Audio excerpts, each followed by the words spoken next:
Bonjour à toutes et à tous, je suis Élodie Gouillal, éditrice du portail Microfinance. Aujourd'hui, nous vous proposons un webinaire dédié à la certification SMART et plus largement à la protection du client.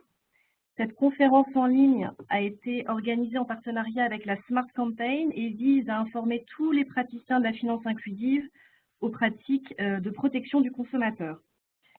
Alors, pour vous connecter à Webex et ceux qui ont quelques difficultés, un petit rappel, vous appuyez sur Quick Start en étape 1 et ensuite vous cliquez sur Connected to Audio. Alors, au sommaire de ce webinaire, on abordera dans un premier temps la certification SMART, c'est-à-dire qu'est-ce que c'est, à qui ça s'adresse, comment l'aborder. Cette première partie donc introduira le sujet dans son ensemble.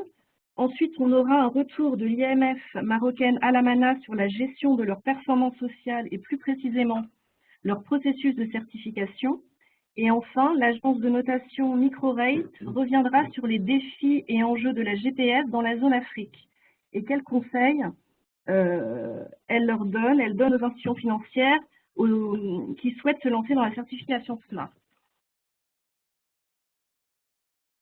Alors, comme pour creuser ces différents sujets, nous avons le plaisir d'accueillir 3 panélistes spécialistes de la finance inclusive.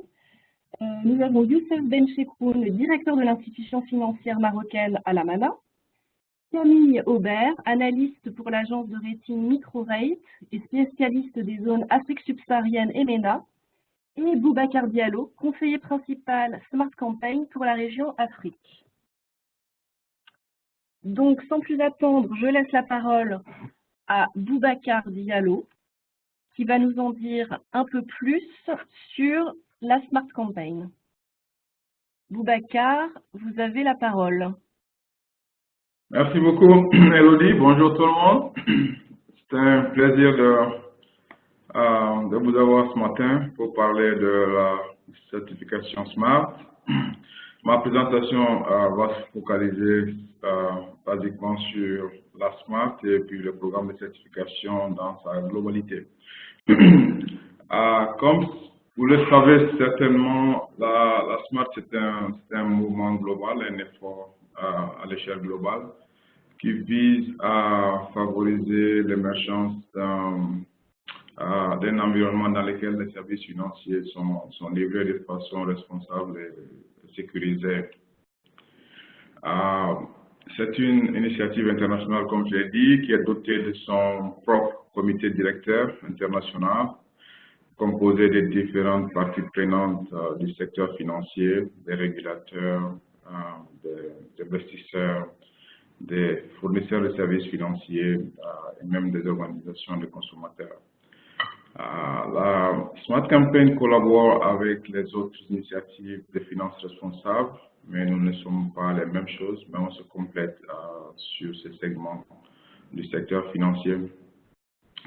Et la campagne est hébergée par le Centre d'inclusion financière au niveau d'Action internationale à Washington.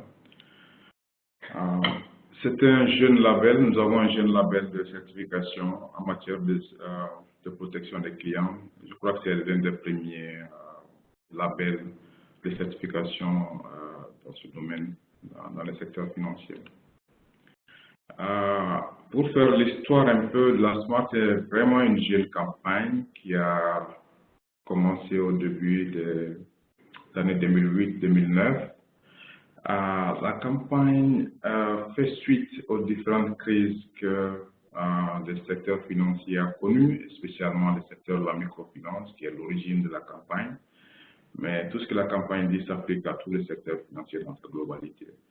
Vous avez tous entendu parler des problèmes de suicide en Inde. Vous avez également eu beaucoup de plaintes sur la commercialisation de la microfinance à travers le monde, qui se faisait au détriment certainement de la clientèle. À côté de ces crises du secteur de la microfinance, il y a eu la crise financière au niveau global en 2008, qui a affecté pas mal des consommateurs de services financiers dans le monde. C'est ainsi qu'il y a eu une prise de conscience des acteurs du secteur pour mettre en place quelque chose qui vise à moraliser un peu la conduite des fournisseurs de services financiers. Cela a commencé par le développement de 6 principes de protection des clients. Ces principes représentent un peu le consensus du secteur financier sur le minimum que tout fournisseur de services financiers doit observer si l'objectif est de traiter la clientèle de façon responsable. En 2011, les principes sont passés de 6 à 7. On a ajouté le principe qui est relatif au développement des produits et aux canaux appropriés. Pour reconnaître davantage des institutions qui font des efforts, la SMART a lancé en 2013 le programme de certification. C'est vraiment un jeune programme de certification qui a été basé sur les normes opérationnelles 1.0. Comme vous le savez, le secteur financier évolue très vite. Il faut s'adapter à l'évolution. Les normes ont été soumises à une révision et à une consultation publique en septembre 2015. Et pour aboutir à la finalisation de ce que nous appelons aujourd'hui les normes 2.0, qui sont la base du programme de certification actuel et même des évaluations actuelles. Au niveau de la Smart Campaign, nous pensons qu'un écosystème qui protège vraiment les clients doit avoir au moins 3 piliers. Un pilier, certainement, de la réglementation qui frappe tout le monde. Un second pilier qui vient du côté des fournisseurs de services financiers qui doivent améliorer leurs pratiques, qui doivent s'autoréguler à travers des normes et des codes de conduite. Mais tout cela ne suffit pas, il faut également des clients bien éduqués financièrement qui puissent éventuellement mieux se protéger. Nul ne peut mieux protéger les clients qu'eux-mêmes. Ils font cela quand ils sont bien formés, quand ils ont une bonne éducation financière. Nous pensons que ces 3 éléments doivent travailler ensemble dans un écosystème pour mieux protéger les clients des services financiers.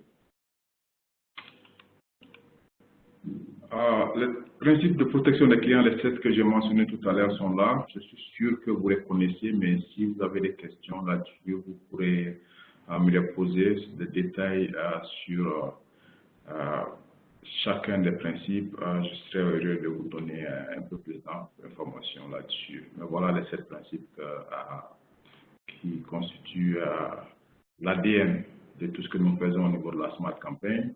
Les outils d'évaluation et la certification sont basés sur ces principes-là.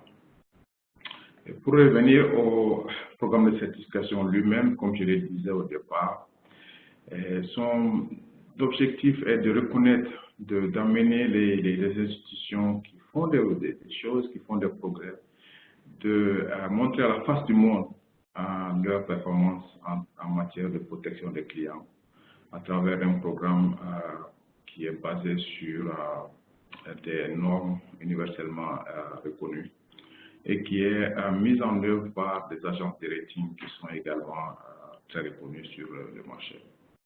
Donc la valorisation publique des institutions est également un objectif de ce programme de certification. Nous voulons reconnaître ceux qui font des efforts et certainement un des objectifs est aussi permettre à ces institutions de tirer profit de cette certification dans leur marché respectif.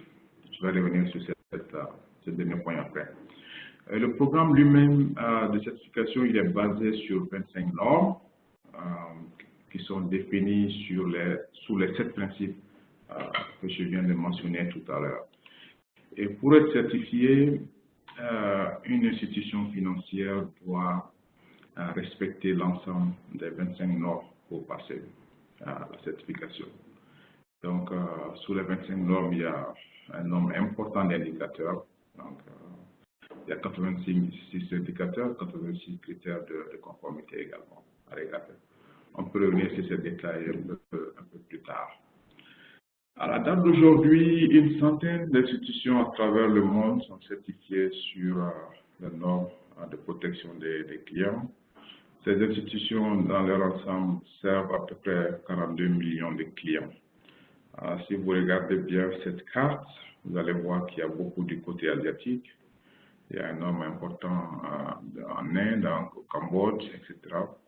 Mais je voudrais mentionner certainement qu'en Afrique, il y a encore des efforts à faire. Il y a au total aujourd'hui 9 institutions certifiées sur le continent africain dans sa globalité. Donc, vous pouvez voir sur la centaine.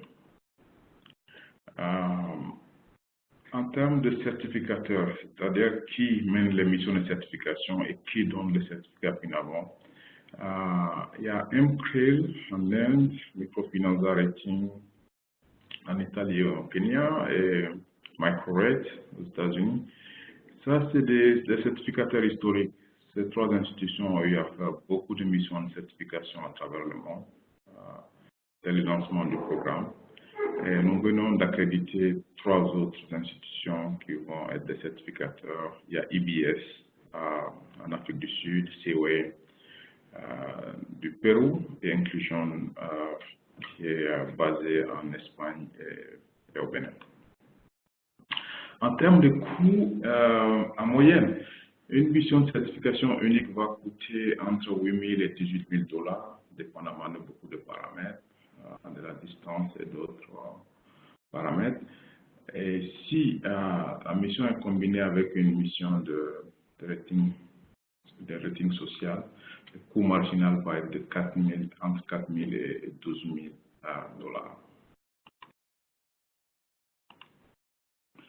$. Pour savoir un peu plus sur la certification, les bénéfices de la certification et même les contraintes un peu, et même le coût, nous avons lancé une enquête en 2016 auprès des institutions certifiées. Et 37 des institutions ont répondu à l'enquête au sondage que nous avons effectué en 2016. Parmi les 37 institutions, 85% étaient des institutions de microfinance. Et la majorité, c'est-à-dire 40%, desservaient une clientèle d'environ 10 000 à 50 000 clients, basiquement situés en Europe, en Asie centrale et en Amérique latine. Et qu'est-ce que cette enquête nous dit? En termes d'avantages de la certification, les institutions nous disent qu'à 86% que la certification les a aidés à mieux comprendre les risques clients, c'est-à-dire les risques de causer du tort aux clients. Ils ont bien compris ça à l'issue durant et à l'issue de la mission de certification.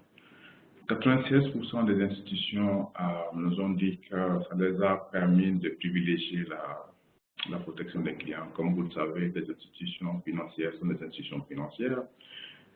Beaucoup recherchent plus la rentabilité financière au détriment d'un bon traitement de la clientèle. C'était même ça à l'origine de la campagne. Et 93% des institutions nous disent qu'elles ont pu réorganiser leur culture institutionnelle autour de leur mission sociale. Quand vous regardez la mission des institutions, elle est basiquement sociale. Et quand vous regardez leur structure de performance, vous ne les trouvez que des indicateurs financiers. Donc, il y avait vraiment besoin de recentrer la culture institutionnelle également sur la mission sociale, qui est la raison d'être de l'institution, ultimement. En termes de qui dans l'écosystème accorde une importance à la certification, 60% des institutions nous disent qu'elles ont eu une couverture médiatique pendant l'événement de la certification, ce qui est une bonne chose. 50% d'entre elles nous disent que les autorités de régulation ont pris note de la certification. Certains nous disent même que les autorités commencent à les regarder un peu différemment, donc on leur donne un peu plus de crédit.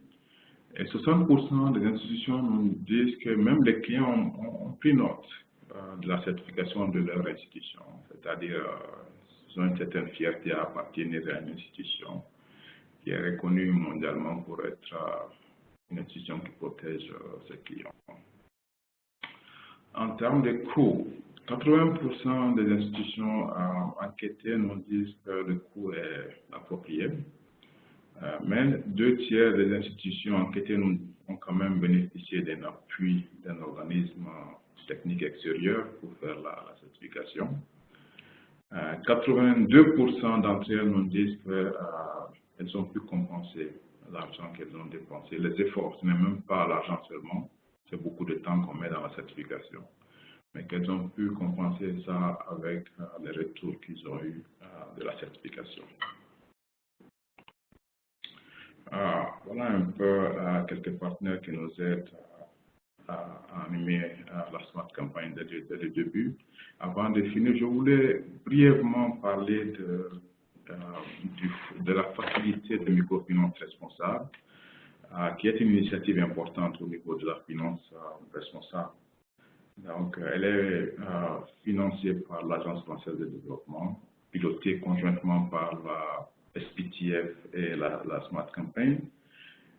Cette facilité vise à renforcer les pratiques de gestion de la performance sociale et de protection des clients en Afrique subsaharienne, au Moyen-Orient et en Afrique du Nord. Elle a une durée de 3 ans, ça a commencé en 2015. Il y a 8 pays de concentration, mais la facilité peut travailler au-delà de ces 8 pays. Ces 8 pays incluent le Bénin, le Burkina Faso, le Ghana, le Madagascar, le Mali, le Niger, le Sénégal, le Togo. Il y a d'autres pays qui sont également visés par cette facilité. Ce qui est sûr, c'est que 50% au moins des fonds de la facilité doivent aller à ces pays prioritaires.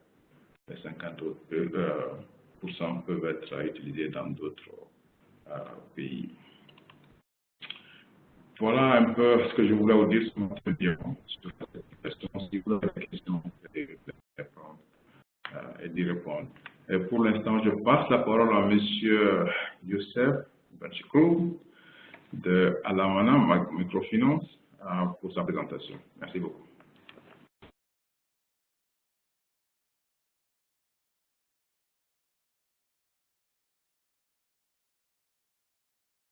Messieurs, dames, j'ai vraiment plaisir de participer à ce webinaire aujourd'hui pour parler de cette récente expérience de la certification SMART. Donc, on va parler plus généralement de la stratégie de performance sociale. Rapidement, juste vous situer, MNA Microfinance, c'est une organisation, une ONG, fondée à la fin des années 90, qui a atteint son autonomie autour de 2003-2004, qui a connu une période d'intense croissance jusqu'en 2008, et puis à partir de 2008, quelques petits soucis de qualité du portefeuille, et c'est recadrer sa stratégie à partir de 2011 dans un souci de double équilibre social et résultat. Donc, la prise de conscience de la gestion de la performance sociale est la culture de MNA en tant qu'ONG. Il faut dire que nous avons eu la chance d'être fondés par un comité, par un conseil d'administration composé de personnalités diverses, certaines très actives dans le militantisme social. On a des gens de Transparency Maroc, par exemple. On a des consultants, des gens de la presse. Et donc, il y a un certain équilibre de ces bénévoles du conseil d'administration dès le départ qui ont conditionné quelque part l'ADN social de l'organisation. Tout en, naturellement, tout en optant pour une gestion financière et gestion des performances aux normes des organisations, les organisations qui demandent un retour sur fonds propres minimal et donc une certaine qualité, un certain professionnalisme. Donc, au fil des années, MNA a institutionnalisé la gestion de sa performance sociale et à partir de 2012, elle a fait évoluer sa gouvernance en instituant un comité qu'elle a intitulé Stratégie et utilité sociale. C'est-à-dire qu'on lit bien dans ce comité la stratégie à l'utilité sociale. Donc, ce comité veille à l'exécution de la mission sociale de l'institution, la définition de ses objectifs sociaux, de sa stratégie sociale, et donc examine régulièrement, 2-3 fois par an, le tableau de bord social et donne ses indications sur la performance sociale. Naturellement, donc ça c'est une pratique qui était déjà en place dans une volonté d'institutionnaliser cette pratique de performance sociale. Naturellement, MNA effectue des ratings sociaux depuis toujours, chaque 2 ans, comme exigeaient nos rapports avec les bailleurs de fonds. Nous avons commencé à appliquer les outils ATI 4 pour nous auto-évaluer avant de passer à la SMART et à la projet de certification SMART. Mais d'abord, ce qui est intéressant de voir, c'est comment la pratique de la performance sociale, au travers d'indicateurs opérationnels, pour une institution de 2500 salariés, comment peut-on utiliser la base de données, comment utiliser nos ressources pour déjà commencer à mettre en évidence des pratiques et des résultats sociaux. Je vais vous donner un exemple. Nous avions inscrit dès le départ, au-delà de la portée, des ouvertures d'agence, du code genre, etc., dans le tableau de bord social, une notion de marge réalisée par nos clients. On suit régulièrement des indicateurs financiers moyens, comme la marge du client, réalisée par rapport à la traite payée à la MNA. Et on la suit selon les diverses catégories, les âges et les catégories vulnérables notamment. Donc alors aujourd'hui, il est de 7%. La traite représente 7% de la marge. Nous suivons aussi l'évolution des actifs. Alors tout ça, ce sont des éléments déclaratifs, mais il faut savoir que nous avons encore de contrôleurs permanents qui sont là pour la surveillance des process et qui, dans leur visite, visitent un échantillon de clients, ce qui fait que ça constitue un panel représentatif en fin d'année d'environ 15 000 clients. Et lors de ces visites de clients, ils vérifient que les marges constituées, les actifs, etc., tous les indicateurs de développement économique des foyers sont bien conformes à ce qui est déclaré. Donc à partir de 2015, nous avons engagé déjà une première analyse avec le SPI 4 avec Cerise. Les équipes se sont appropriées. Et puis en 2016, MNA engage un processus de certification SMART. En pratique, donc naturellement bien inspiré des normes universelles de gestion de la performance sociale, ce comité relié au conseil d'administration, émanant du conseil d'administration, se penche sur les objectifs sociaux, les parties prenantes du code éthique et se situe à un niveau assez high level. Donc je parlais de la marge tout à l'heure, il y a d'autres types d'indicateurs. Par exemple, MNA a fait le choix d'opérer et d'assumer le risque conséquent en rural, bien plutôt que ses consoeurs, et notamment dans des régions rurales enclavées. Nous avons aujourd'hui le premier réseau de banques mobiles, avec pratiquement 90 banques mobiles, qui opèrent dans des régions ultra enclavées. Et donc, ça, c'est un indicateur important. Nous avons lancé aussi un produit de micro-assurance santé avec donc un partenaire assisteur. Cette fois-ci, c'est un produit qu'on considère relativement innovant parce que tout se passe à partir d'une carte que le client a une carte, il téléphone directement à la plateforme d'assistance et on lui envoie une ambulance. On l'enlève, on l'installe dans un lit, on lui verse forfait d'hospitalisation qui peut aller jusqu'à $500 en cas de maladie grave avérée. On lui verse aussi un forfait en cas de natalité, ainsi qu'un forfait d'essai, etc. Tout ça pour $1 par mois. Aujourd'hui, on est à 1 500 000 têtes assurées. Et on considère qu'en termes d'adéquation par rapport à une des normes universelles, donc, on considère que ce type de produit est issu de cette vision de l'institutionnalisation des pratiques de performance sociale. Donc, à proximité, nous avons un réseau aujourd'hui que les observateurs considèrent un peu trop peut-être étendu. En fait, Ça a toujours été un souci de proximité des clients pour leur éviter des trajets coûteux. Et donc, là aussi, c'est un modèle que MNA a choisi, effectivement, qui comporte un certain nombre de risques opérationnels, mais c'est un choix stratégique lié à un choix de performance sociale. Nous avons aussi un quota de femmes euh, qui est regardé régulièrement, le quota de jeunes. Le Maroc est un pays jeune, donc grosse problématique aujourd'hui sur le chômage des jeunes, et nous sommes particulièrement au premier rang, et le rural naturellement. Donc, je ne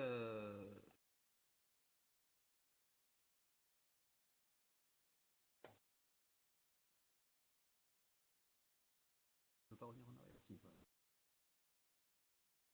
Juste pour, en pratique, ce slide essaie de relier la mise en place des produits financiers inclusifs et leur adaptation sur les 10 dernières années. Donc, le produit historique était un peu comme ailleurs, hein, comme partout, le produit solidaire.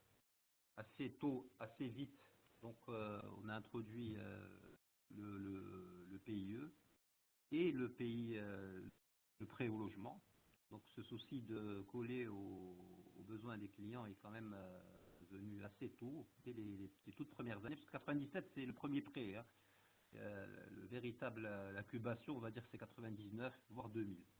Donc déjà 2003-2004, cette volonté de diversification et de produits designés en fonction des besoins des clients.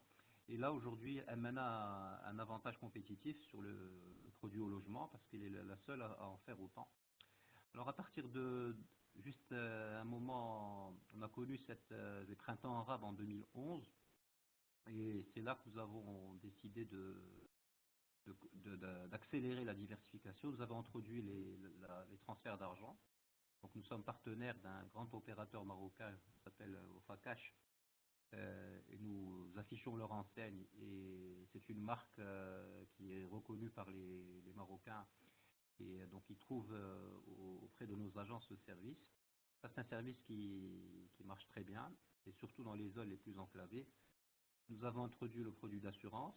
Ensuite, à partir de 2013, des services domestiques. Aujourd'hui, dans nos agences, on peut payer, donc on peut recharger son téléphone depuis. Bientôt, on va pouvoir payer la patente ou certains impôts locaux et les frais d'électricité, etc.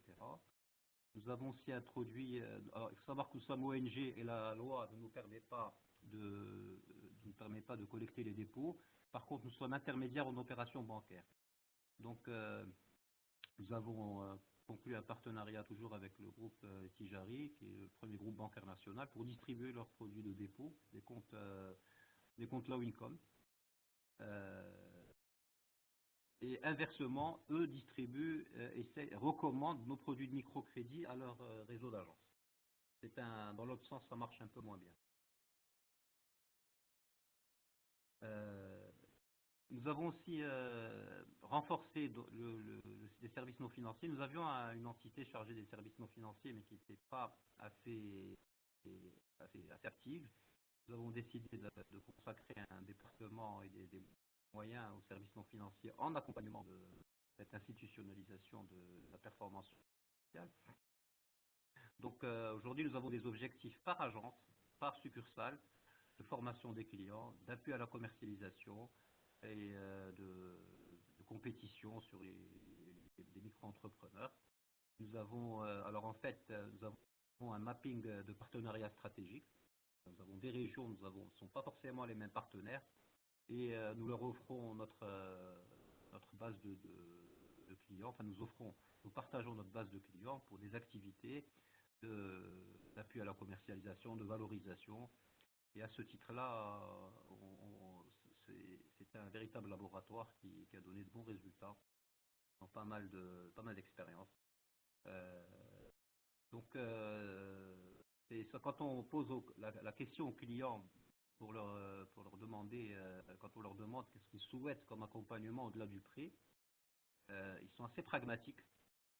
Ils vous disent, nous, tout ce qui nous aide à soutenir notre activité, trouvez-moi un local, trouvez-moi des clients, après, formez-moi à la gestion. Mais commencez pas à former à la gestion avant. Donc, on a des réponses assez pragmatiques. Et donc, on essaye de coller à ce pragmatisme. Et donc, même ces formations, elles essayent de coller à leurs contraintes, à leurs soucis, et c'est assez orienté commercial. L'appui à la commercialisation, en général, les clients qui viennent présenter leurs produits font de bonnes ventes et on suit ces ventes et ce sont des critères qui nous permettent de renouveler ou pas l'expérience l'année d'après. Et puis les concours, on a des concours régionaux et des concours nationaux. Donc, si vous voulez, c'est dans ce contexte qu'est devenue la certification Smart Campaign. Donc, on est content de cette démarche active et ce positionnement franc du secteur de la microfinance vis-à-vis des pouvoirs publics, constitués et autres. Effectivement, il y a eu des cas en Inde, au Maroc aussi. Hein. Bon, maintenant, il faut quand même documenter ces cas de non-qualité. Il y a quand même des institutions humaines et de la non-qualité, on en aura encore. Et c'est quand même bien que la profession se positionne de cette façon. Et donc, cette mise en avant ne peut être que bien perçue dans nos contrées. Hein. Quand on parle de tarification responsable, de transparence et traitement respectueux, effectivement, comme disait Boubacar tout à l'heure, il y a de la crédibilité, on nourrit l'image,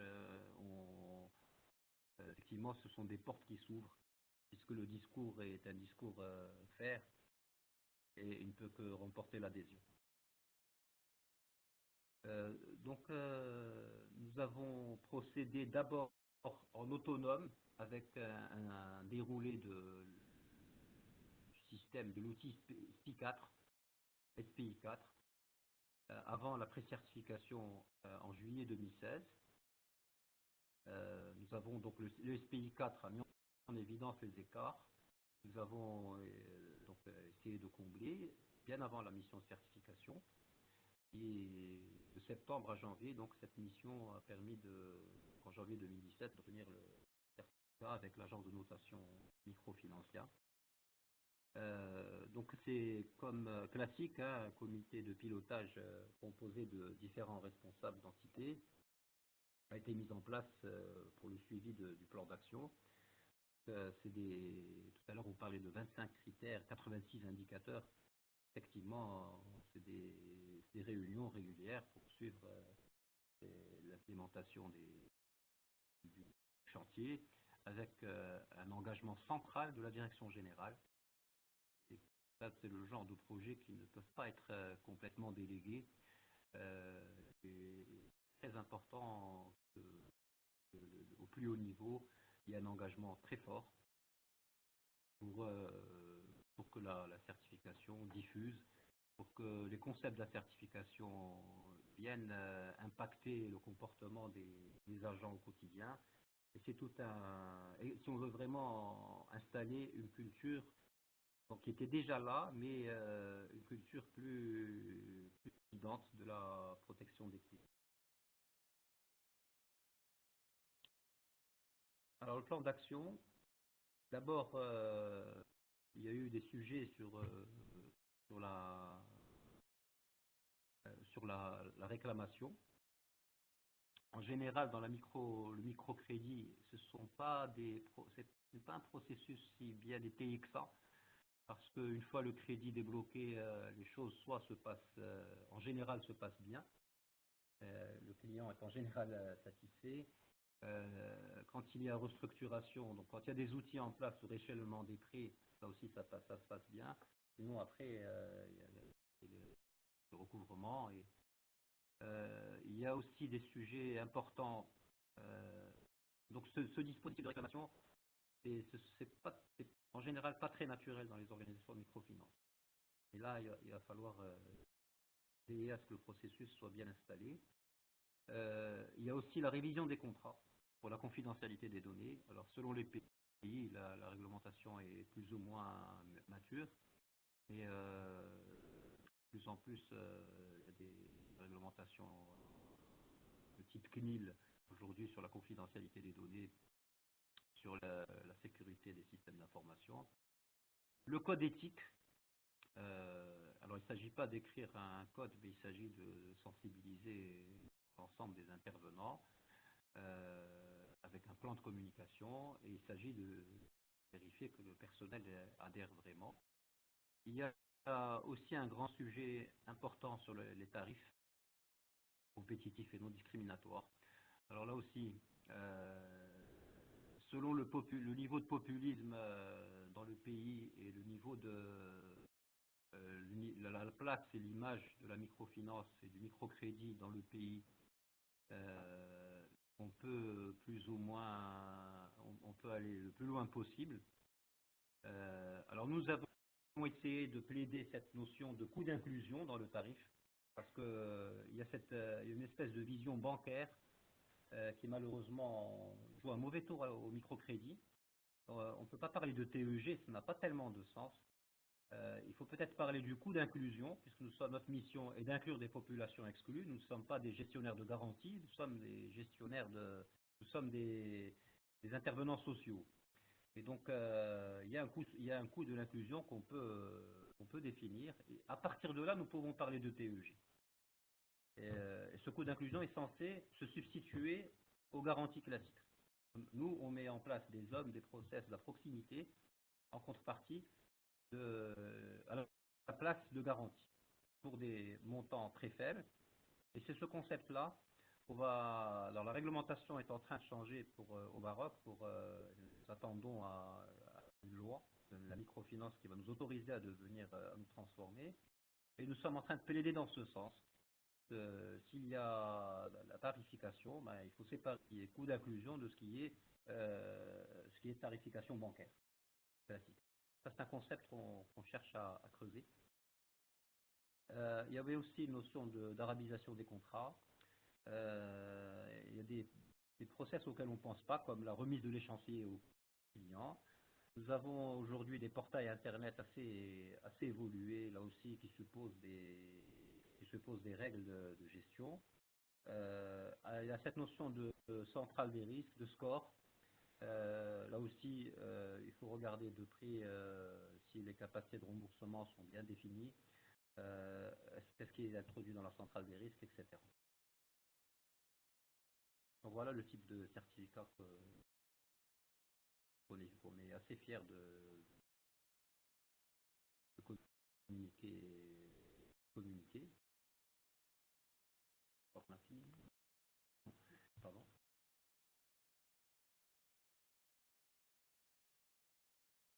Donc pratiquement, qu'est-ce que ça a changé? D'abord l'expérience de mobiliser des équipes diverses et variées autour de thèmes dans lesquels sont impliqués le conseil d'administration, ne peut qu'apporter qu'élever en maturité la culture de l'entreprise. La sensibilisation, par exemple, du code éthique. Vous savez que chaque année, il y a 200 personnes chez nous qui partent et il faut en recruter 200. Même avec un petit turnover de 7%, c'est quand même, en 4-5 ans, on a la moitié de l'effectif qui est renouvelé. Donc, le code éthique, la sensibilisation du code éthique et les valeurs, ce sont des constantes qu'il faut rappeler sans cesse. On ne s'en aperçoit pas, mais ça va très vite. Nous avons donc aussi, vis-à-vis des employés, conduit un certain nombre de rounds de dialogue social. Et on pense qu'aujourd'hui, nos employés sont assez ancrés. Nous avons reçu un prix du meilleur employeur, d'ailleurs, avec une organisation américaine. catégorie grande entreprise. Et donc nous avons lancé aussi l'université d'entreprise, un système de e-learning en partenariat avec Demos. Et aujourd'hui, on demande à nos gens de passer des cursus obligatoires pour accéder à certains postes, etc.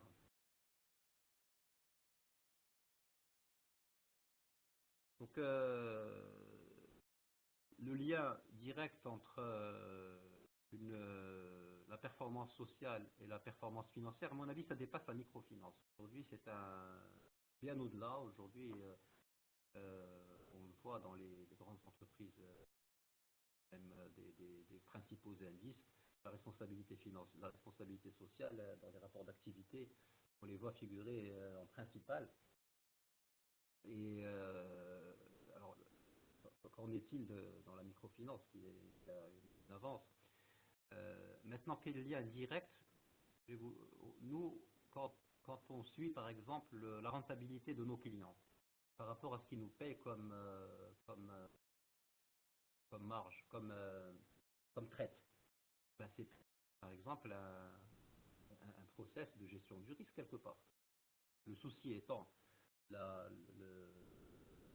social, ben le souci de sauvegarde des intérêts et de protéger les clients, ben c'est protéger le patrimoine financier aussi quelque part, notre budget. Donc forcément c'est rentable. Donc c'est juste une évidence. Et donc vous pouvez voir que les indicateurs sont autour on a de très bons résultats. En termes de retour sur fonds propres. Alors, pourquoi le retour sur fonds propres 2015 a un peu baissé? C'est parce que nous avons fait une ristourne tarifaire substantielle. Donc, les résultats étant au rendez-vous et nous inscrivant dans cette politique sociale institutionnalisée, on a fait un rendu ristourne à nos clients substantiel. Et aujourd'hui, nous sommes sur des niveaux de retour sur fonds propres, même niveau que 2014. Bon. Je crois qu'on a fini. Voilà, je suis à votre disposition pour des questions éventuelles. Est-ce qu'il faut parler de...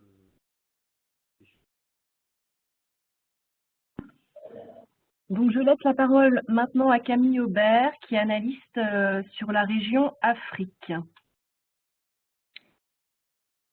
Bonjour à tous. Merci pour votre participation à ce webinaire. Alors, je vais commencer avant d'entrer en matière, juste vous rappeler un peu qui est Microrate. Microrate, du coup, est la première agence de notation spécialisée en microfinance qui a été créée dans le monde. Donc, ça fait aujourd'hui plus de 20 ans, même 21 ans. Je dirais que Microrate réalise des notations pour les institutions de microfinance.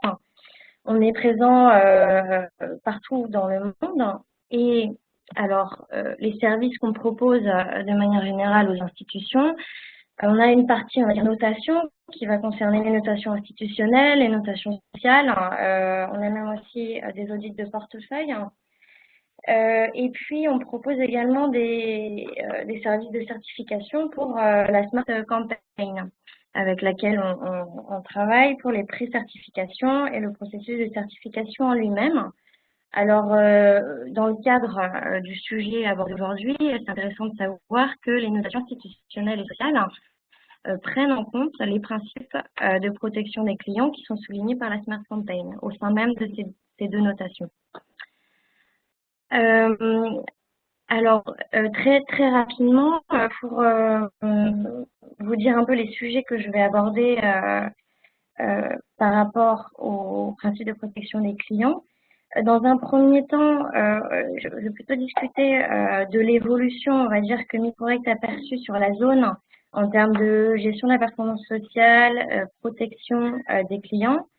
Et après, on passera plutôt, on va dire, à des notions qui concerne la majorité les institutions que nous, on a eu la chance de visiter et de noter dans le cadre de cette certification, et ensuite quelques conseils aux institutions qui souhaiteraient, on va dire, s'impliquer dans la protection des clients, voire même se lancer dans un processus de certification.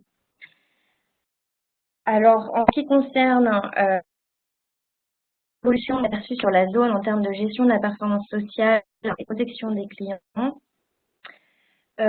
on voit qu'il y a une prise de conscience qui est croissante et qui est en partie tirée, on va dire, soit par des investisseurs, par des assistants techniques, mais aussi et surtout par quelques leaders de la zone qui, en s'impliquant dans ces processus, poussent, on va dire, les autres institutions de la zone à s'intéresser à cette notion de protection des clients et de gestion de la performance sociale, parce qu'ils mettent en place de nouveaux standards et de nouveaux,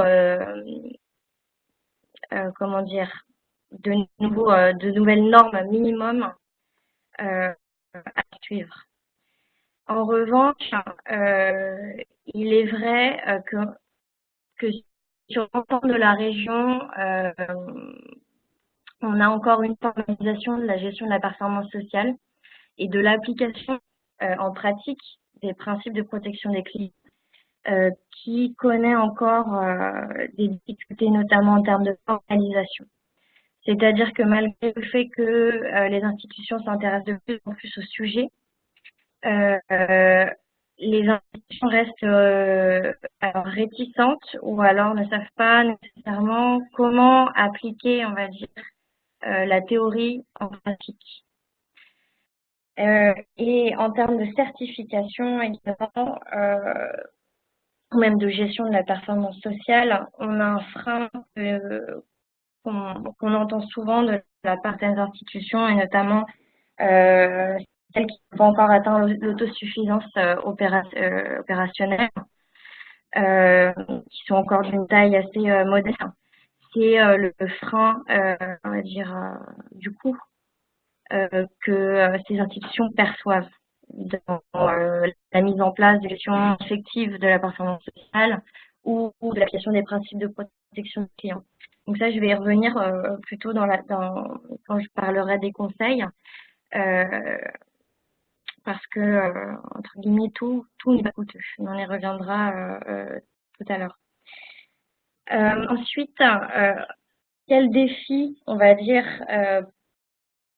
pour la certification que nous, on a perçu, que ce soit à travers nos missions de notation ou de certification, parce que quand on fait des missions de notation, on a une visibilité globale sur l'ensemble des processus d'une entité, qui nous permettent aussi d'évaluer à quel stade et quelles sont les probabilités pour une institution aussi d'atteindre ce genre de certification.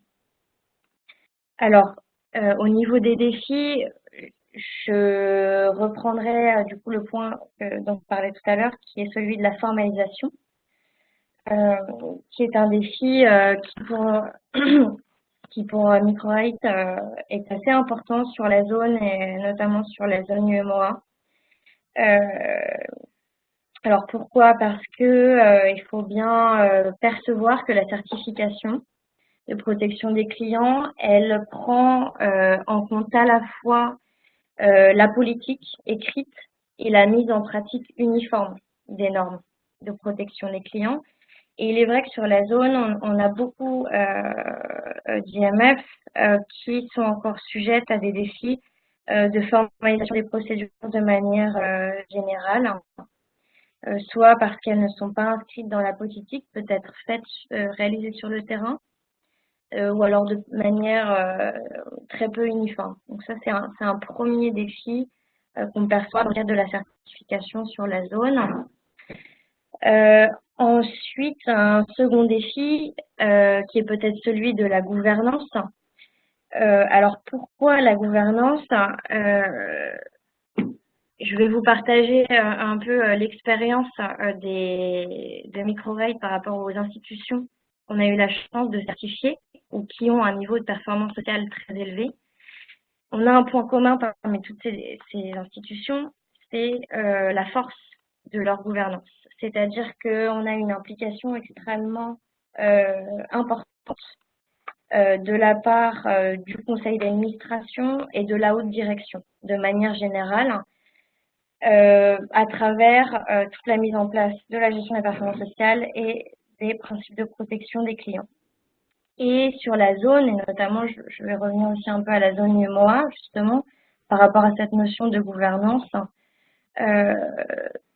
la zone présente encore des défis par rapport à cette gouvernance, et notamment peut-être pour ceux qui ont un statut de mutuelle, qui a un statut assez diffusé sur la zone, où les institutions ont parfois, en tout cas celles qu'on a eu la chance de visiter, ont des défis en termes d'implication de leurs membres, qui sont des clients eux-mêmes. Et c'est une forme de gouvernance qui demande énormément de formation de ses membres du conseil d'administration et beaucoup d'efforts pour les impliquer réellement au niveau de la stratégie de l'institution. Donc ça, c'est un défi qui est aussi très important par rapport à la certification sur la zone. Et un troisième défi qui est peut-être un peu plus externe, si j'ose dire, c'est celui de la réglementation. Alors, on va dire qu'une réglementation favorable, si vous êtes dans un pays où la réglementation n'est pas favorable à la protection des clients, ce n'est pas une barrière rédhibitoire en soi. En revanche, il est vrai que la zone et la région Afrique dispose souvent de réglementations qui sont moins élaborées que sur d'autres continents, dans d'autres pays, je pense notamment à l'Amérique latine. Et c'est vrai qu'une évolution de la réglementation dans la zone en faveur de la protection des clients, ou même l'établissement de bureaux de crédit effectifs, par exemple, pourrait, on va dire, favoriser un climat encourageant par rapport à la protection des clients.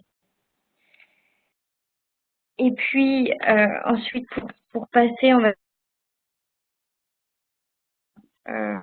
qu'on aimerait communiquer. Alors, j'essaie de parler un peu, on va dire, mes conseils en deux parties, c'est-à-dire que cette première slide se dirige, on va dire, pour tout le monde, mais aussi et surtout pour des IMF qui se sentent prêtes pour se lancer dans un processus de certification en lui-même. Et après, on passera peut-être sur un message d'encouragement pour des institutions qui soit sont de taille plus modeste ou qui n'ont pas encore nécessairement atteint l'autosuffisance. Alors, sur cette première partie, les conseils qui vont suivre proviennent surtout de points communs que MicroRate a notés entre les institutions qui ont une gestion de la performance sociale excellente et des institutions qui ont réussi à passer cette certification de protection des clients. Donc, dans un premier temps, on a noté que l'une de ces caractéristiques communes, comme je disais tout à l'heure, c'est une assimilation très forte des principes en interne par les employés. Donc, dans un premier temps, au niveau de la gouvernance et après au niveau de l'ensemble des employés. Donc, ça peut passer par des formations, des ateliers, une très bonne communication en interne sur ces principes. Et c'est essentiel d'avoir cet engagement de la part de la gouvernance et des employés et une très bonne intégration des principes avant de, on va dire, d'étendre et de mettre en pratique sur le terrain des normes qui favorisent la protection des clients. Ensuite, peut-être un deuxième point commun également, c'est la manière dont a été organisé le travail et la mise en place des principes et des normes de protection des clients. C'est-à-dire que, de manière générale, évidemment, il est toujours bon d'avoir un pôle spécifique qui va coordonner entre guillemets, l'ensemble de la mise en place. Mais il est essentiel aussi d'avoir une vision transverse de ces principes pour qu'ils soient réellement implémentés dans l'intégralité de la structure. C'est-à-dire que dans l'implémentation de ces principes de protection, il reste essentiel d'impliquer l'intégralité des départements. C'est-à-dire que ça va passer des opérations au système d'information en passant par l'audit interne, les ressources humaines, etc. Parce que la certification, en fait, est réellement, elle, transverse et va toucher à l'intégralité, on va dire, des processus de l'institution. Et un troisième point, ça va peut-être être la phase de préparation.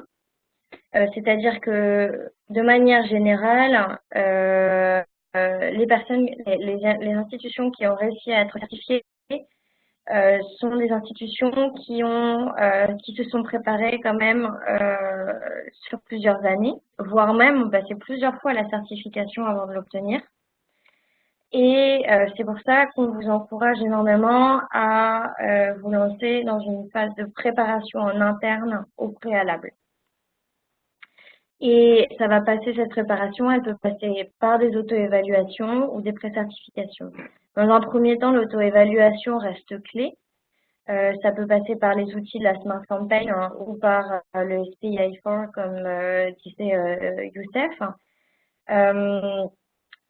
Avant de s'engager dans un processus de pré-certification parce que peut-être celui-ci est plus coûteux. Donc, autant être préparé au mieux au préalable. Et surtout, alors mon conseil peut paraître un peu banal, mais en réalité il ne l'est pas tellement, c'est demander conseil. Demander conseil auprès de personnes qui sont spécialisées, auprès de la SMART, auprès des certificateurs, notamment lorsqu'il y a des doutes sur certains indicateurs. C'est vrai qu'on a souvent rencontré des institutions qui n'étaient pas au clair nécessairement sur la signification de certains indicateurs de la certification et qui peut du coup le jour J, on va dire, poser problème aux institutions puisque la certification requiert une validation de 100%. Et puis, juste pour finir, un message un peu d'encouragement, on va dire, pour les institutions qui ont l'impression parfois que c'est pas forcément fait pour elles, la certification, parce que c'est trop coûteux, ou que la gestion de la performance sociale, c'est fait pour les grands IMF. Alors certes, vous avez des mesures qui peuvent coûter un peu plus cher, qui vont demander plus de personnel. En revanche, on a notamment, je pense à certains indicateurs et critères de la certification qui sont peu coûteux à mettre en place. Et je voudrais surtout rappeler que la certification, c'est évidemment un titre et une reconnaissance, mais c'est également un outil que vous pouvez utiliser en interne. C'est-à-dire que c'est un outil qui vous permettra et qui promeut des bonnes pratiques qui sont évidemment saines pour vos clients, mais également saines pour votre institution. Et notamment, si vous vous dirigez vers l'autosuffisance, c'est un outil qui peut vous accompagner également vers l'autosuffisance. Alors, pourquoi je dis ça? Je vais vous donner un exemple. Si on prend tout simplement l'adaptation des produits à vos clients, en termes de méthodologie, par exemple, il y a certains indicateurs de la certification qui vont requérir que le capital soit remboursé à fréquence régulière ou flexible en fonction, on va dire, des revenus, de la fréquence de revenus des clients. Un autre indicateur qui va demander à ce qu'un montant maximum du revenu disponible du client soit défini pour être utilisé dans le cadre du remboursement. Et un autre indicateur également qui va demander à ce que les garanties ne soient pas, on va dire, la base principale de l'évaluation. Ce sont des critères qui reflètent de bonnes pratiques parce qu'ils vous permettent, entre guillemets, s'ils sont mis en place, une analyse qui est plus poussée et qui, d'une part, va être saine pour vos clients parce que ça va vous permettre notamment de lutter contre le surendettement, mais également qui va impacter pour vous la qualité du portefeuille de manière positive. Ça va vous permettre de diminuer les charges de provision et d'améliorer le rendement du portefeuille. Donc, c'est des mécanismes qui peuvent être sains pour vos finances et pour vous accompagner du coup vers l'autosuffisance. Je pense que j'ai fini. Je vous remercie. Je passe la main à Elodie pour les questions.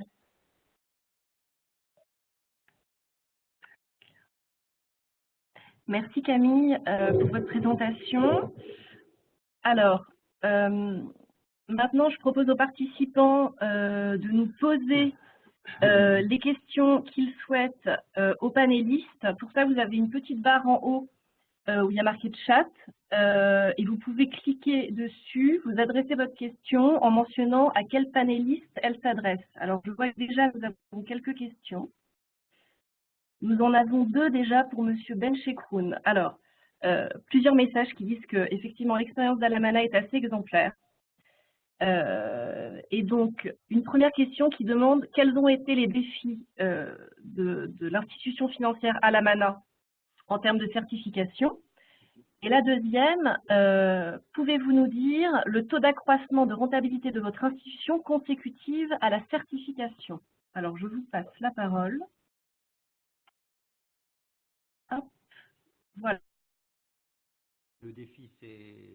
En fait, la réalité, c'est qu'on a la chance d'une ADN, je le disais tout à l'heure, dès le départ, impulsé par un conseil d'administration focalisé sur le social.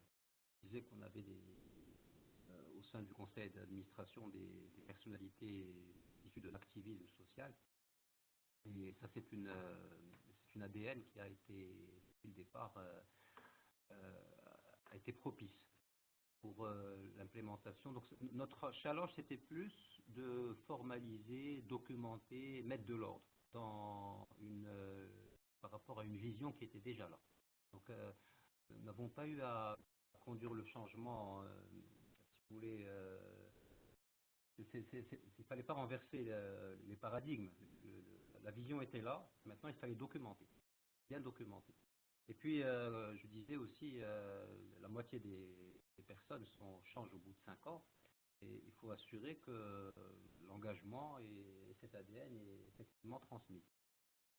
Donc, voilà pour le challenge. Par rapport à la rentabilité, bon, on ne va pas en 2016. Ça, c'est quand même un sujet assez délicat. Il faut une étude plus pointue de l'impact.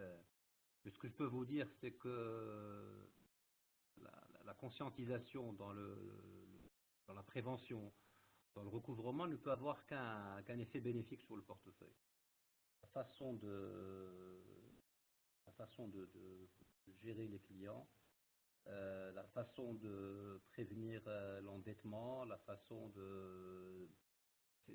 L'ensemble des 86 indicateurs des principes, quand ils innervent les process au quotidien, peuvent avoir ça peut donner qu'un meilleur portefeuille, ça c'est clair. Donc nous, bon, maintenant, jusqu'à vous dire voilà quelle était la part liée à la SMART, mais ça ne peut être que positif, c'est certain.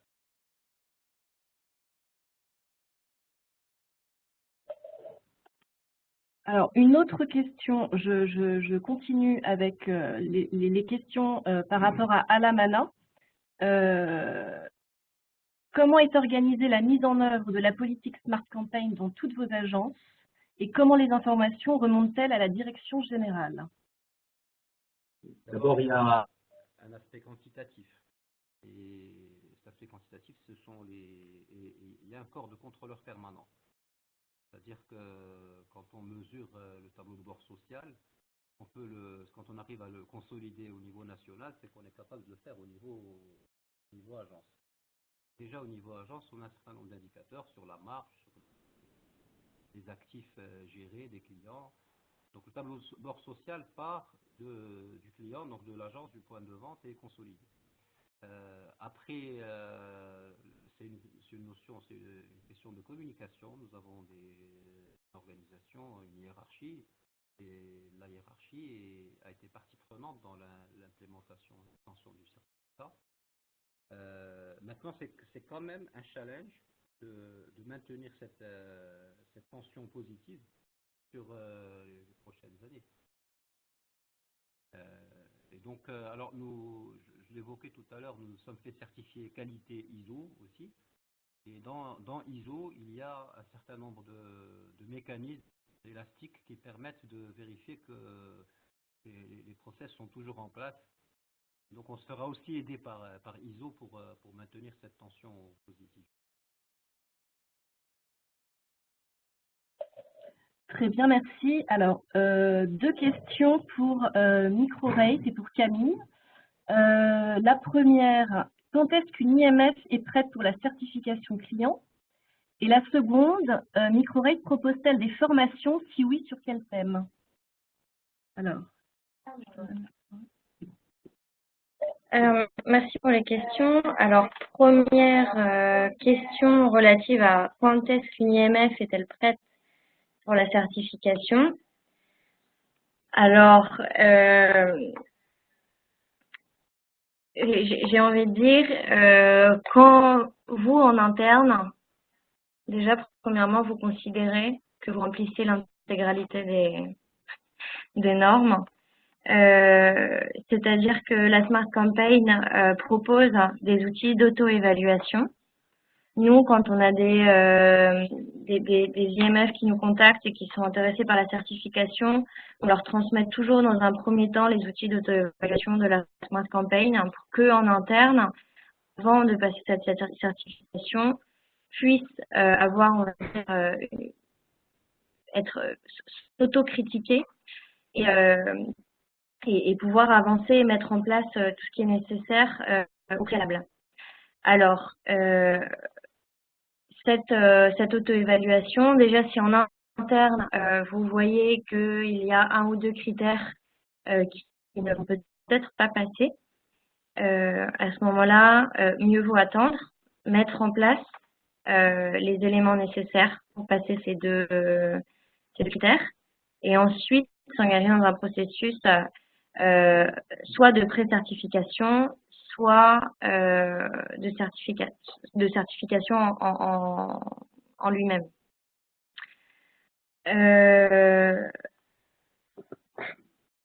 Deuxième question qui était oui, Microrate propose-t-elle des formations? Alors, on a travaillé notamment au Cap-Vert, mais on travaille essentiellement, c'est uniquement quand ce sont des formations qui se dirigent à un ensemble d'IMF. Pourquoi? Tout simplement parce que ça peut éventuellement poser des conflits d'intérêts. C'est-à-dire qu'en tant que certificateur indépendant, si on vous forme sur la certification, si on forme par exemple une IMF en particulier, moi je ne sais pas si on avait formé Youssef par exemple, on n'aurait pas pu venir et certifier dans le sens où on aurait évalué notre propre travail, entre guillemets. Donc ça pose des problèmes de conflit d'intérêts. En revanche, on peut travailler par exemple avec des réseaux d'IMF de pays pour organiser des formations peut-être communes à l'ensemble des IMF pour pas défavoriser l'une ou l'autre. Mais c'est pas un de nos produits phares, c'est-à-dire qu'on le fait peut-être quand on est appelé à le faire, mais c'est pas notre produit principal, c'est pas notre cœur de métier réellement.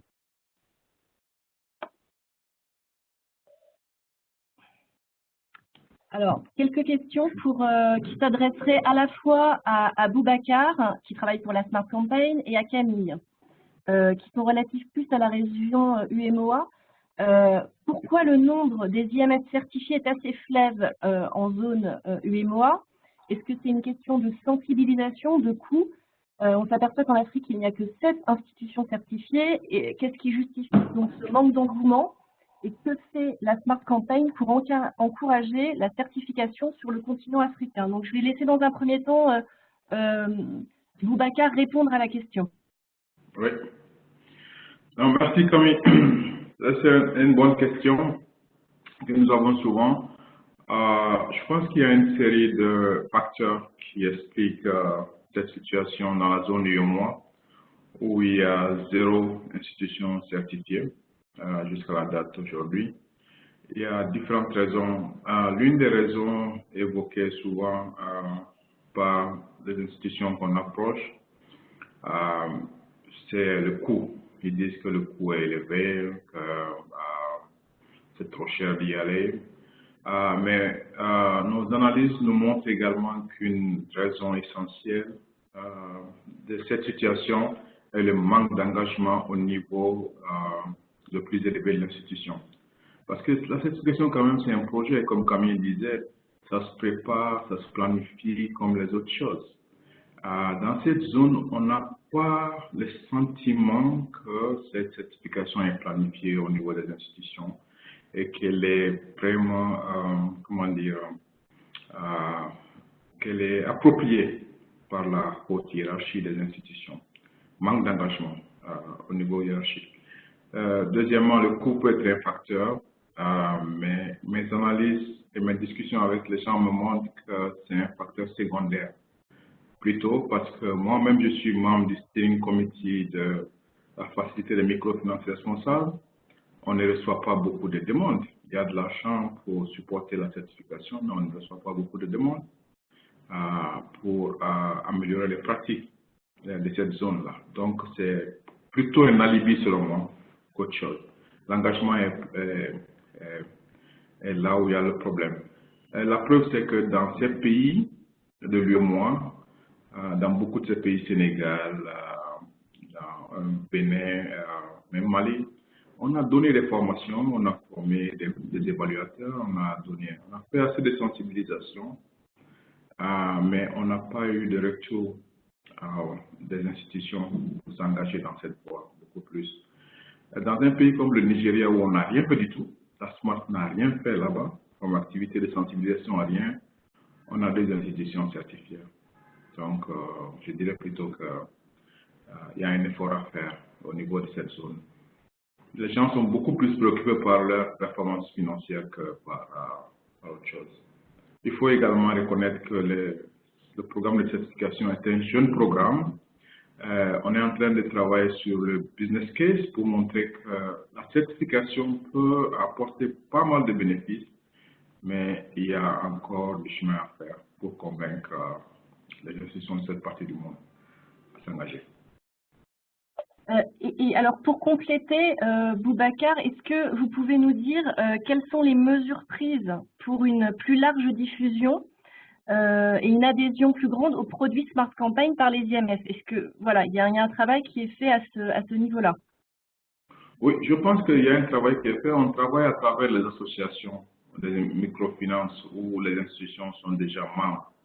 Dans chaque pays, je pense qu'on a travaillé à travers les associations pour former des évaluateurs SMART. Il y en a au Sénégal, il y en a au Bénin, on vient d'en former au Mali, Niger également, Togo, il y en a. Donc, il y a du travail qu'on fait à travers les associations pour étoffer les systèmes d'appui aux institutions en matière de renforcement de la pratique en matière de protection des clients. Comme je le disais également, il y a la facilité de microfinance responsable qui est là côté financier, à travers qui on peut faire des formations, des évaluations et même avoir du support pour aller vers la certification. Donc, il y a pas mal de choses qui se mettent en place. Et depuis quelques années maintenant. Très bien, merci. Une autre question d'un participant qui souhaiterait savoir si dans certains pays où les taux d'intérêt sont plafonnés, certaines institutions ont du mal à obtenir la certification Smart Campaign. Et est-ce que vous l'avez observé sur certaines institutions qui ont du mal, qui vont avoir du mal à couvrir leurs coûts du coup? Alors, peut-être une question pour MicroRate. Je laisse la parole à Camille. Alors, c'est une question assez intéressante parce que, en effet, la Smart Campaign, au niveau du principe de tarification responsable, prend en compte des indicateurs qui sont financiers. Et en effet, on va avoir des indicateurs qui sont relatifs à la rentabilité, qui sont relatifs aux charges opérationnelles, etc., etc. Donc, en effet, alors, c'est tout autant valable, on va dire, qu'une institution qui a, on va dire, trop de rentabilité de production, une institution qui est largement, qui est déficitaire depuis des années, ça va être aussi compliqué. Alors, est-ce que les taux d'intérêt plafonnés jouent? Il est certain que le taux d'usure qui est imposé dans la zone UMOA est assez faible et il est certain que ça ralentit l'atteinte de l'autosuffisance des institutions. En revanche, on a aussi observé dans la zone des institutions qui sont très subventionnées et qui arrivent, on va dire, à survivre comme ça et qui ne sont pas impliquées dans une réduction des coûts, optimisation des process. Et ça, ça fait aussi partie, on va dire, de la certification. Donc, il y a aussi un travail à faire en termes d'optimisation des procédures, etc., pour ne pas rebalancer, on va dire, le surcoût d'une inefficacité sur les clients. Un peu l'esprit de ces critères.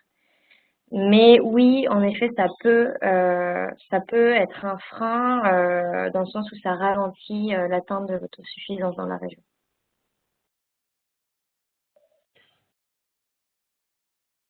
Alors, Camille, vous êtes revenue assez clairement sur le fait que la gouvernance était un élément clé. Et donc, il y a un participant qui pose une question sur l'impact de la forme institutionnelle sur la qualité de la gouvernance dans la sous-région Afrique de l'Ouest. On s'écarte un peu de la certification, mais pour vous, est-ce qu'il y a un impact et un lien entre la forme institutionnelle et la qualité de la gouvernance, notamment dans la sous-région Afrique de l'Ouest? C'est vrai que les mutuelles, ce qu'on appelle les mutuelles d'épargne et de crédit, sont prépondérantes dans la région.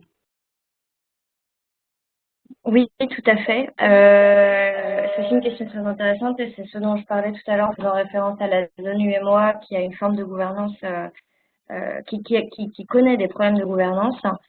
C'est en effet lié en partie à la forme juridique de beaucoup d'IMF de la zone, puisque c'est la forme juridique la plus répandue. Et en fait, bon, de manière générale, hein, qu'il s'agisse, on va dire, des principes de protection des clients, de la gestion de la performance sociale hein, ou d'une stratégie même financière, on sent que les mutuelles ont souvent plus de mal hein, à avoir, on va dire, une gouvernance impliquée et en capacité de pouvoir participer activement à cette stratégie et même ça se joue au niveau du conseil de surveillance, par exemple, en termes de contrôle. On a aussi un impact là-dessus quand on a des membres d'un conseil de surveillance qui sont pas forcément en capacité de comprendre des états financiers, de comprendre ce qu'est un audit, ce genre de choses-là, évidemment, ça a un impact significatif sur la qualité de la gouvernance. Après, c'est pas un frein rédhibitoire, dans le sens où on a vu également des institutions qui avaient une excellente formation de leurs membres, de leurs membres du conseil d'administration, qui sont pourtant des clients au même titre que d'autres mutuelles de la région. Donc là, on est plus sur un sujet de formation et d'implication, de volonté de formation et d'implication des membres de cette gouvernance.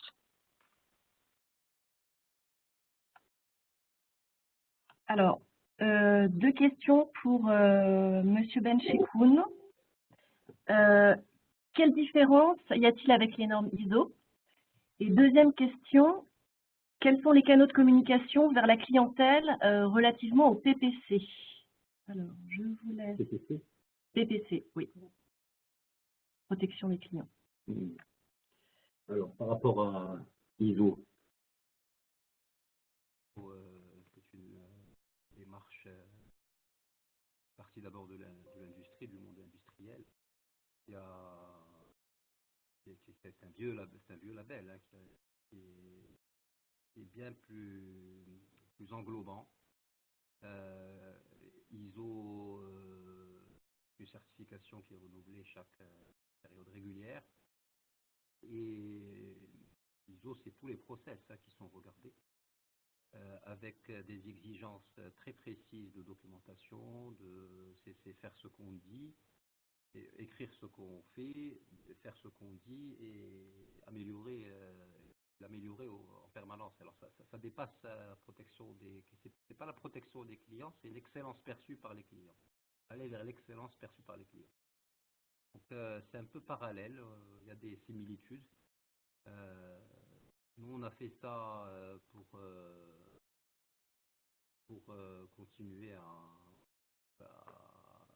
dans cette démarche de relation client et pour nous différencier par rapport aux compétiteurs. Et comme on avait bien réussi la Smart, de là à l'ISO, c'était un challenge managérial supplémentaire. Et on est bien content de l'avoir fait parce que ça nous a permis de mettre en évidence des défaillances de process. Et voilà. La deuxième question, c'était La deuxième, c'était quels sont les canaux de communication vers la clientèle relative au PPC, au principe de protection des clients? Les canaux classiques, il y a un téléphone gratuit, numéro de téléphone gratuit, il y a notre portail internet. Voilà, essentiellement, on est aussi présent sur le net et on essaie de développer le net en tant que canal à part entière de prescription. Merci. Alors, nous avons une autre question d'un participant qui demande que, compte tenu des coûts relativement élevés des évaluations, y a-t-il la possibilité de s'appuyer sur un ou plusieurs VIM, ce qu'on appelle les véhicules d'investissement microfinance, pour aider à un cofinancement de ces missions dans une perspective assez proche et afin de booster la démarche en Afrique subsaharienne? Je laisse peut-être Boubacar répondre à cette question, s'il le souhaite. Oui, non, je l'avais noté il y a pas longtemps. En fait, en termes de coûts, pour une certaine je sais pas, catégorie d'institutions, ça paraît élevé, mais pour l'immense majorité des institutions qui sont passées par la certification, elles pensent que c'est adéquat. J'ai mentionné la facilité pour une microfinance responsable, où il y a des possibilités de cofinancement pour les missions de certification SMART et bien d'autres choses. Nous ne sommes pas en train de recevoir beaucoup de demandes par rapport à ça. Donc, j'ai vraiment des doutes que le coût est un vrai frein à la certification. C'est beaucoup plus l'engagement interne, c'est beaucoup plus l'organisation interne pour y aller, la vision pour y aller, que le coût. Merci Boubacar. Pour finir sur ce webinaire, je vais demander à nos trois panélistes peut-être de nous transmettre, de nous donner un conseil qu'il donne aux praticiens de la microfinance relatif à la démarche de certification SMART. Je vais commencer par Camille et en parallèle lui poser une autre question que nous a posé un participant. Combien dure le processus de certification SMART? Alors, il y a la phase de préparation qui là va dépendre de chaque IMF, du stade où elles sont déjà. Après, le processus de certification en lui-même se découpe en plusieurs phases, c'est-à-dire qu'on a une première phase où si l'IMF réussit au bout de la première phase, ça s'arrête là, c'est très bien. Globalement, nous à Microrate, on reçoit les documents environ, les informations dont on a besoin environ 2 semaines avant la visite terrain. On vient une semaine sur le terrain pour voir comment les choses se déroulent en pratique. Et suite à cela, on va avoir entre 15 et 3 semaines de rédaction et d'analyse approfondie. Suite à cette phase-là, soit l'institution passe, et à ce moment-là, elle est certifiée, soit on peut opter soit de repousser pour dans plusieurs années le processus si on ne se sent pas du tout prêt ou s'il y a beaucoup d'indicateurs qui ne passent pas, soit s'il y a encore quelques indicateurs à passer et que on se sent de pouvoir mettre en place les mesures nécessaires sur le court terme, alors on rentre dans une phase de progrès de 4 mois où l'institution a le temps de reprendre les indicateurs qui ne sont pas passés, mettre en place les mesures nécessaires et au bout de 4 mois, on a une seconde visite pour évaluer l'état d'avancement de l'institution. Et si au bout, alors soit au bout de cette deuxième visite, soit l'institution passe, soit le processus s'arrête ici. Et après, il y a une période de repos, entre guillemets, entre 2 processus de certification. C'est-à-dire que l'IMF devra attendre un certain temps avant de repasser la certification. Je n'ai pas en tête, il me semble que c'est 4 mois, mais Boubacar pourra peut-être préciser. Voilà globalement pour le processus. Donc on est entre environ 6 mois, s'il y a 2 visites, on va dire. Ensuite, un conseil pour la certification. Moi, j'insiste réellement sur la préparation. La préparation et l'auto-évaluation et essayer d'être le plus objectif possible sur vos propres opérations, même si c'est pas facile. Impliquer le CA, qui peut-être a une vision un peu moins opérationnelle et un peu moins peut-être la tête dans le guidon dans cette auto-évaluation. Voilà. Un bon courage en tout cas pour ceux qui souhaitent se lancer dans le processus. Je vais laisser la parole à l'autre panéliste peut-être. Merci Camille. Je propose à Monsieur Benchekoun de nous faire part d'un ou deux conseils qui s'adresseraient aux IMF qui veulent se lancer dans ce processus de certification. Je le formulerai de la façon suivante. Ça ne coûte pas grand-chose. Boubacar a fait part de toutes les tentatives d'accompagnement, la ligne, je ne sais plus comment elle s'appelle cette ligne d'AFD. Il y a l'argent peut se trouver. Deuxièmement, les IMF qui affichent un portefeuille à risque convenable doivent certainement cultiver en leur sein des pratiques, des bonnes pratiques, des très bonnes pratiques de SMART. Donc le passage entre leur état actuel et la certification ne devrait pas être du tout laborieux. Devrait être même très facile. Quand on a un taux de part inférieur à 3%, c'est qu'en général, on traite correctement ses clients. Donc, à toutes les IMF qui n'ont pas de problème de portefeuille, allez-y, l'argent se trouve. C'est même à la limite, c'est complètement bête, je ne sais pas l'utiliser comme ça, mais c'est passer à côté d'une opportunité que de louper une opportunité pareille. Merci, Monsieur Benchekroun. Boubacar, est-ce que vous auriez un conseil à nous livrer?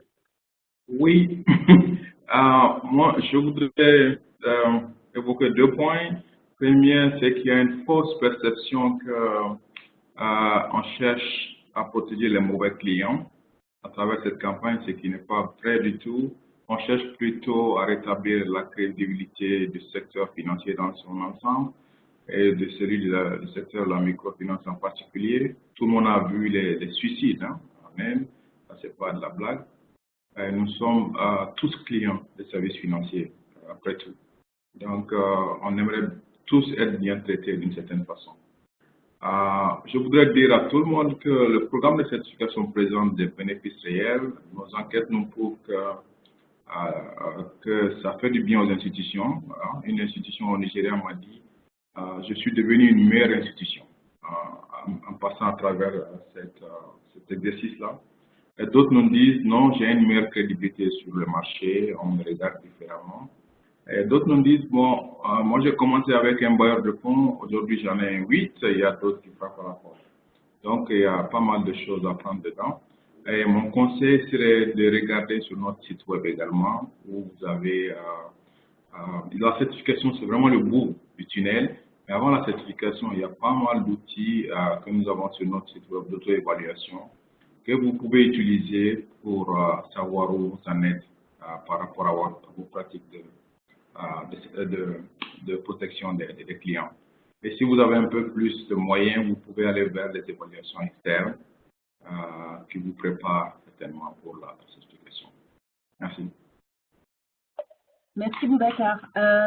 Donc, pour plus d'informations sur la certification SMART, bon, je vous invite à vous rendre directement sur le site qui est dédié. Vous pouvez aussi vous rendre sur le portail de la microfinance où vous pouvez avoir des informations supplémentaires sur la performance sociale, la protection du consommateur et la finance responsable. Je rassure les participants qui nous ont demandé si on pouvait recevoir le PowerPoint. Il sera disponible sur le site du portail de la microfinance. Ils recevront le fichier par mail. Et vous pourrez aussi recevoir l'enregistrement complet de ce webinaire. Avant de nous quitter, est-ce qu'il est possible que vous répondiez à quelques questions relatives à l'organisation de ce webinaire et nous dire voilà, quel autre sujet vous souhaiteriez traiter sous ce même format. Voilà, bah, écoutez, merci de nous avoir suivis. J'espère que vous avez trouvé le sujet et le traitement de ce sujet intéressant. À bientôt pour un prochain webinaire. Bientôt.